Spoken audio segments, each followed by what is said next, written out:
Vi har ju sett att det har varit ett superstort intresse och engagemang hela dagen här på Norrmalmstorg redan sedan starten. Och samma sak har vi hört från butik, att det är mycket engagemang kring fågeln och det uppmärksammas på ett bra sätt.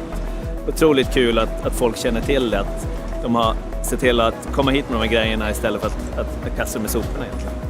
Det är viktigt därför att vi kan inte slösa på resurser, utan resurserna behövs för att skapa nya schyssta kläder. Det finns otroliga möjligheter, otrolig potential i att sluta kretsloppen.